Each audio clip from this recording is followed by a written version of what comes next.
سلطان الہند محبوب الہی کا عرس چل رہا ہے، لوگ رسومات ادا کر رہے ہیں، لیکن روح دین شاید وہاں سے غائب ہے۔ ایک متشرع عالم دین، زاہد، متقی اور کچھ کتابوں کے خالق ضیاء الدین سنامی رحمۃ اللہ تعالی علیہ بیمار ہو گئے۔ نظام الدین میں آپ رہتے تھے، محبوب الہی کو پتہ چلا، آپ ان کو دیکھنے گئے، عیادت کے لیے گئے۔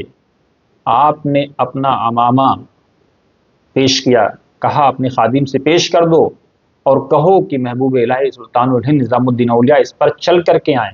آپ نے اس کو اپنی آنکھ سے لگا لیا، اور اس کے بعد جب وہ گئے تو وہ اپنی آنکھیں چار نہ کر سکے، ملا نہ سکے۔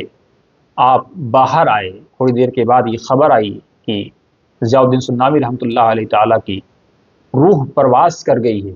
آپ نے کہا کہ ایک حامل شرع بھی تھا، ایک شریعت کا جانکار بھی تھا، شریعت کو برتنے والا تھا، وہ بھی نہیں رہا، حامل شرع بھی چلا گیا۔ اللہ اللہ۔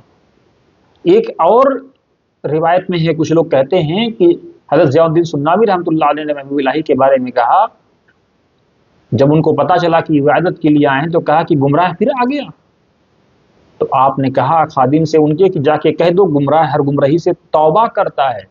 آپ نے اپنا عمامہ پیش کیا، ضیاء الدین سنامی رحمۃ اللہ علیہ نے کہا کہ کہہ دو فقیر اس پر چل کر کے آئے۔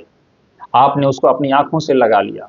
کیا ہم سوچ سکتے ہیں کہ اگر آج کوئی ہمیں ایسا کہہ دے تو ہم کتنے تان و تشنیع واویلے کس طرح کی چیزیں شروع کر دیتے ہیں؟ آج ضرورت ہے ہمیں ان اکابرین نے جو روح دین، جو اصل دین، آج وہاں ان کی خانقاہوں سے، وہاں سے جو لوگ بیٹھے ہیں وہاں سے روح دین، اصل دین نکل کر کے آئے، پیار، محبت، بھائی چارہ۔ وہ کس طرح سے آج لوگ پیسے کے لیے اور کچھ چیزوں کے لیے لگے رہتے ہیں۔ یہ فقیر اللہ کی بارگاہ میں لوگوں کو قریب کرنا چاہتے تھے، ان کے لیے پیسہ چہ معنی دار، پیسہ کچھ نہیں تھا۔ ہمیں سوچنے کی ضرورت ہے، سمجھنے کی ضرورت ہے، اور بنے رہیے آپ وطن سماچار کے ساتھ۔